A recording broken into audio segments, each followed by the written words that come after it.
Hi, my name's Jason. I work in the behavioral health field. I'm also a certified peer support specialist.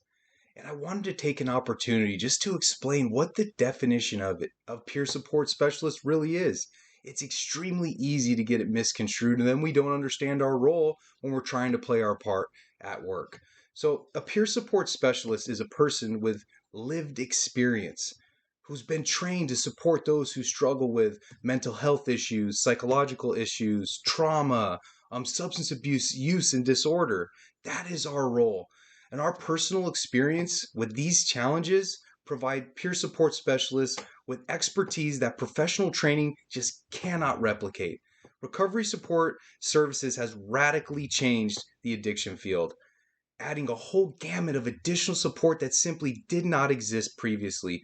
Individuals seeking help with substance abuse disorder were offered minimal services, which were delivered reluctantly by healthcare professionals who simply could not understand the addicted mindset, the addict mindset. They just couldn't understand it.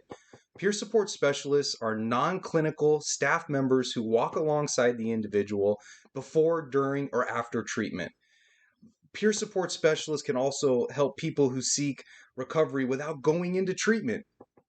How many times have you heard someone say, oh, they have a degree they don't understand? They don't have any lived experience. They couldn't possibly know what I've been through. They just don't get it. They haven't done those things. How could I trust them? How could they help me if they haven't walked in my shoes for 1 minute, 1 day, 1 week? I just simply can't trust them.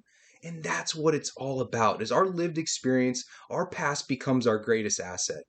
That's always the question. The question for not only the peer support specialist, but also for the client progressing in their recovery. How do I forgive myself for the things that I've done in the past? It's by utilizing it to help others. When I sit down with somebody from my treatment facility, or I sit down with another alcoholic, or I sit down with an addict, or I sit down with someone experiencing mental health issues, and when I sit down with them and I get to tell them, me too, you're not alone. I've been through the same things. I'm here to help you find the solution. And the best part about that is I'm going to walk side by side with you the whole way. And not only are we going to walk side by side with them from detox to treatment to sober living, whatever their plan with the case manager begins to develop as they get ready to be released and take that next step, we're still going to be there to support them the whole way. That's what this thing's all about.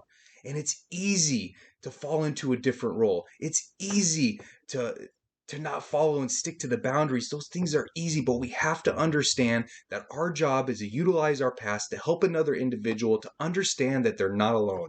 That's what this thing's all about. And don't get me wrong, these professionals, these doctors, these psychiatrists, the clinical staff, that is absolutely necessary to provide the whole full package of recovery to our clients. But what's also necessary are peer support specialists. So let's all play our role. And when we play our role, let's provide proper care when we do so. I know you can do it, but understanding the definition and how to do it, that is critical, and that's one of the most important things. So let's take this step to soak this in, to understand it, and now we can apply it. Because I want you to remember, the power from the knowledge comes from the application. So let's go out there and apply it the proper way.